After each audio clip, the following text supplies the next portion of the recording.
The movie begins in 1990 when an organization called Async Corporation is conducting a secret research project. One of their explorers, Naren, is making a live recording through a camera. He has entered a strange and terrifying multidimensional place known as the Backrooms. Everywhere he looks, endless yellow hallways stretch out in every direction. Terrified and confused, he desperately wants to find a way out. Suddenly, Naren notices a set of cables lying on the floor. Following them, he eventually reaches a room filled with video equipment and camera gear. He quickly drags a large storage box in front of the door to block the entrance, hoping to keep anything from getting inside. After that, he tries to contact his teammates using a radio. He explains that he has become separated from his team and urgently needs help. While speaking, he suddenly hears a strange noise coming from a nearby room. Nervously, Naren moves toward the sound, only to discover that it is just a bird. Another unfortunate creature trapped inside the Backrooms, just like him. Relieved for a moment, Naren continues exploring. The deeper he goes, the stranger the place becomes. Some pieces of furniture appear unfinished, and many areas look like distorted copies of the real world. Before long, however, Naren realizes he is not alone. A horrifying creature known as a still life begins stalking him through the endless corridors. Panic takes over as Naren runs for his life, desperately searching for a place to hide or escape. Unfortunately, he fails to get away and eventually falls victim to the terrifying creature's attack. Meanwhile, the scientists at Async watch everything unfold on their monitors. Despite witnessing the horror in real time, there is nothing they can do to save Naren. The story then jumps forward several years to the present day. We meet a woman named Dr. Mary Klein, who stands sadly watching her childhood home being demolished. Wanting to preserve a piece of the past, she decides to keep the handprints she and her mother made together when she was a child as a cherished memory. Next, we are introduced to Clark.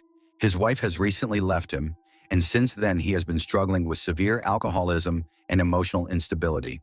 He owns a furniture store called Captain Clark's Ottoman Empire, but the business is on the verge of collapse. After work, Clark attends a therapy session with Dr. Mary Klein. During the session, he opens up about his problems and admits that he feels completely alone. To help him process his emotions, Mary role-plays as his wife and asks him why their marriage fell apart. Clark confesses that his anger was the main reason his marriage failed. Even after being kicked out of the house, he is still the one paying the household expenses and all the bills. He explains that one day, after returning home stressed from work, he got into an argument with his wife and smashed a glass in anger. Clark complains that he constantly feels crushed under the pressure of paying bills and worrying about money, yet he has no one to support him. He also points out that he sacrificed a great deal for his wife, even paying for her college tuition himself. After venting all of his anger and frustration in front of Mary, Clark finally feels a sense of relief.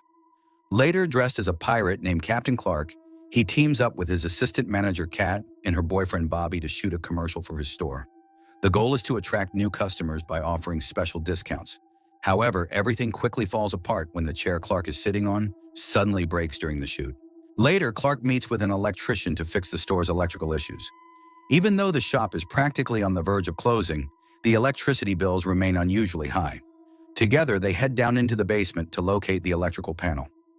During their inspection, they discover 3 strange breaker switches that appear to be completely disconnected from the rest of the building's electrical system. This discovery only makes the mystery surrounding the store even more unsettling. That same night, while Clark is watching TV inside the shop, the television suddenly shuts off on its own. It becomes clear that ever since his wife kicked him out of the house, he has been living inside the store. He immediately starts searching for the cause of the problem, but can't figure anything out. A few moments later, all the lights in the shop suddenly turn on by themselves. They begin flickering violently before going dark again. Disturbed and unable to relax, Clark drives to his old home and silently watches his wife from outside. The next day, Dr. Mary appears during her therapy sessions, but she is struggling with her own emotional wounds. She is still trying to cope with memories of her sick mother and the trauma of losing her childhood home.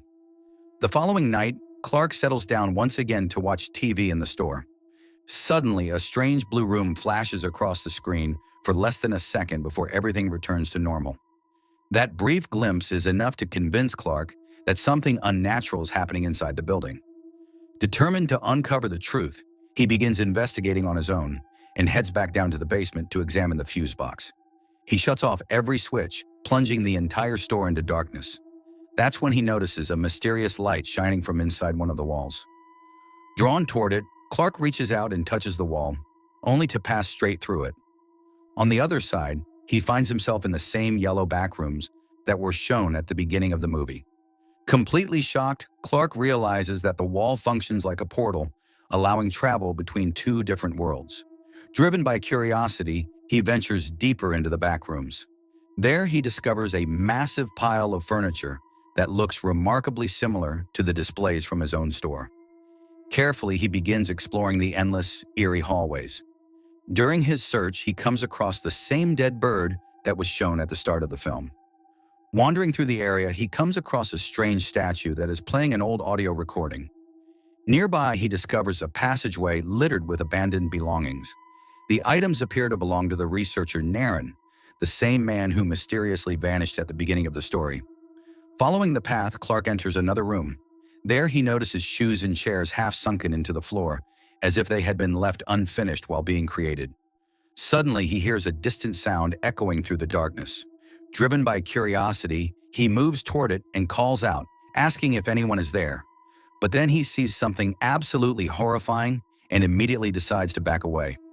Unfortunately, the terrifying skeletal creature known as Still Life begins chasing him. Running for his life, Clark reaches the spot where he originally entered the backrooms. Somehow, he manages to find the correct path and escapes back to his basement. Before leaving, however, he takes a piece of furniture from that mysterious world and brings it back with him. Alongside his fear, a dangerous obsession with the strange place has now started to grow inside him. What Clark doesn't realize is that a scientist from Async Corporation has already witnessed everything through the CCTV cameras installed throughout the backrooms. Clark later visits Dr. Mary Klein again and tries to tell her everything about the backrooms. He explains that he has discovered a place beneath his shop that feels like an endless maze of interconnected subspaces that never seem to end. He even shows her a map in an attempt to prove his story, but Mary refuses to believe him. She assumes his claims are simply the result of his alcoholism and worsening mental state. Frustrated and desperate, Clark swears that he will return with undeniable proof and force Mary to believe him. Afterward, he meets Kat and Bobby, who work at his store, and convinces them to investigate the mysterious area hidden beneath the building. He tells them to bring a camera so they can record everything they find. A few hours later, the three of them set out on their mission. As they prepare to enter the unknown, Kat and Bobby can't help but laugh, still unaware of the nightmare waiting for them below.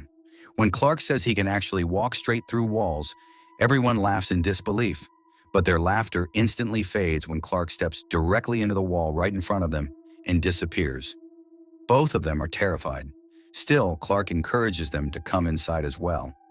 Eventually, they follow him and enter that strange world. Everything feels incredibly unsettling to Kat, but Clark keeps leading both of them deeper through the endless corridors. They record everything they see on camera as they move forward. For safety, Clark ties a rope around Bobby's waist and lowers him into a narrow passage with the camera to find out what lies ahead. Clark and Kat carefully lower Bobby down using the rope. After squeezing through the tight corridors, Bobby reaches a room below. There he discovers piles of clothes scattered all over the floor. Suddenly, the light in the room ahead begins flickering on its own. Then, without warning, he comes face to face with the same terrifying Still Life.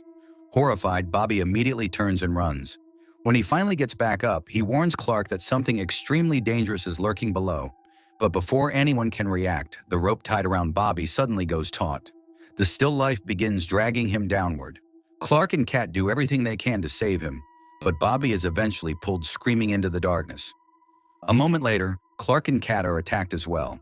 Both of them fall through the same narrow passage and watch in horror as the Still Life drags Bobby through the wall to the other side. Kat immediately rushes into the maze-like corridors to rescue him, but she mysteriously disappears too. Now completely terrified, Clark desperately searches for a way out. The problem is that he can no longer remember where he originally entered from. As he wanders through the endless passages, he discovers a strange room containing a Christmas tree. Suddenly, a mysterious Still Life woman begins slowly approaching him. Panicking, Clark runs away and locks himself inside what appears to be an endless bathroom-like space. After some time, he starts hearing Kat's voice coming from beyond the walls. The disturbing part is that he cannot tell which direction the voice is coming from. At the same time, Still Life picks up the camera he left behind and slowly begins moving toward him. Meanwhile, Dr. Mary reflects on her past. She remembers that when she was a child, her mother used to cover all the windows and doors of their house with sheets of paper and constantly warned her never to go outside. Because of her mental illness, Mary's mother believed that the outside world was an extremely dangerous place. Mary suddenly snaps out of the memory and begins examining those old fingerprints once again. Just then, a message appears on her answering machine from Clark. In it, he says that he will never be coming back. Hearing this, Mary becomes deeply concerned and immediately heads toward Clark's shop. Meanwhile, Phil, a scientist working for the Async Corporation, sees a commercial for Clark's shop on TV while at home and instantly recognizes Clark's face. At the same time, Mary arrives at the shop in search of Clark, but the place is completely empty. She makes her way down to the basement, where she discovers a map of the Backrooms created by Clark, along with a strange design drawn across the wall. She carefully studies everything around her. Then, right before her eyes, a fly suddenly passes straight through the wall. The sight leaves her stunned. Cautiously, she reaches her hand into the wall and realizes that Clark had been telling the truth all along. Despite the danger, she decides to enter the mysterious world in order to find him. Once inside, Mary wanders through endless corridors, constantly calling out Clark's name. After a long search, she eventually reaches a room where a disturbing drawing is painted on the wall. The image depicts a terrifying monster slaughtering human beings. Suddenly, Clark appears behind her. When Mary asks where they are, Clark replies in a mysterious tone, "This place is a combination of every place we've ever been." But before he can explain any further, a loud noise suddenly echoes through the hallways. Clark tells Mary to stay quiet, and without warning, he grabs her throat and knocks her unconscious. Mary once again drifts into memories of her past. She relives a childhood moment when hospital staff were taking her mother into a medical ward, leaving her completely alone at home afterward. For a brief moment, it seems as if these painful memories are becoming part of the Backrooms themselves. When Mary regains consciousness, she finds herself tied to a chair in what looks like a dining room. Alongside Clark, 3 bizarre humanoid figures are sitting there. Clark explains that the Backrooms imitate objects and places from the outside world. Whenever a person enters, the Backrooms attempt to recreate people and locations based on that person's memories.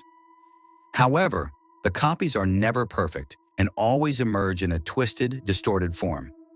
He then demonstrates that these creatures feel neither pain nor emotion.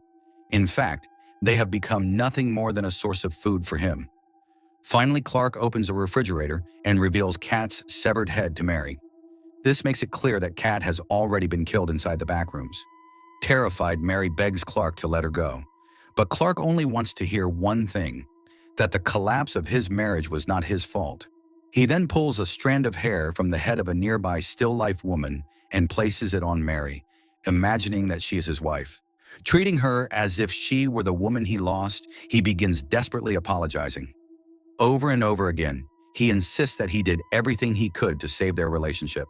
In reality, the Backrooms had become a world where Clark could escape from his mistakes and failures. It was a place where he never had to admit he was wrong, a place where he could always convince himself that he was right. But when Mary forces him to confront the truth and tells him that no one else is responsible for his downfall except himself, Clark's illusion finally begins to shatter. For the first time, he is forced to face reality.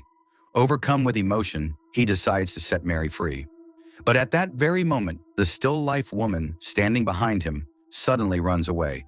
And almost instantly, a horrifying monster in the form of Captain Clark appears. This is no ordinary creature. It is a twisted manifestation of Clark's buried rage, pride, guilt, and failures. A dark reflection of everything he tried to hide. The Backrooms had transformed those emotions into a real monster. Clark tries to calm the creature, as if he is confronting the darkest part of his own soul. But the monster refuses to listen. It lunges at him and viciously tears into his neck, killing him in a brutal attack. In the end, Clark becomes a victim of his own darkness. Mary manages to escape and runs for her life. After wandering through the Backrooms, she eventually reaches an area that looks like a strange and distorted copy of the neighborhood where Kat and Bobby once lived. But Captain Clark's still-life creation is still pursuing her. As she desperately tries to flee, Mary suffers serious injuries, making it difficult for her to keep moving. Soon, Captain Clark closes in on her.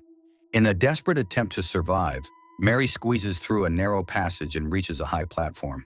From there, she catches a glimpse of the vast and terrifying world of the Backrooms, stretching endlessly before her. After wandering for some time, she enters a section that resembles a twisted replica of Clark's furniture store. But before she can understand what is happening, Captain Clark finds her once again. Fighting back, Mary attacks the creature and manages to break one of its wooden legs. However, during the struggle, she accidentally activates a device, releasing a strange gas that quickly spreads throughout the room. Seizing the opportunity, Captain Clark once again attempts to overpower her. But then Mary pulls out the small stone hand she has kept in her pocket since childhood, a keepsake tied to her memories, and slams it into Captain Clark with all her strength. She then escapes through a narrow passage and makes it to the other side. The moment she emerges, several masked figures surround her and spray her with gas. These people are actually scientists from Async Corporation, who have now taken complete control of the situation. Mary is taken to a secure facility where the scientists conduct a series of tests on her. Meanwhile, the scientists have also captured Captain Clark's steel life and are attempting to bring it under their control. Sometime later, Mary is escorted into an interrogation room where she meets Phil. He wants to know how Mary managed to reach the Backrooms. When Mary tells him about Clark's shop, Phil shows her photographs of both the store and Clark, confirming her story. He then reveals that Async originally started as a company that manufactured MRI machines. However, everything changed after the discovery of the Backrooms. Their mission is now focused on understanding this mysterious world and mapping its endless corridors. Phil explains that Async has been researching the Backrooms for years, yet they still know very little about it. At first, Mary cooperates with the interrogation, but the moment she begins to suspect that she may not be allowed to leave alive once the questioning is over, she stops answering their questions. At the same time, the film reveals another terrifying truth. The Backrooms don't just trap people, they learn from them.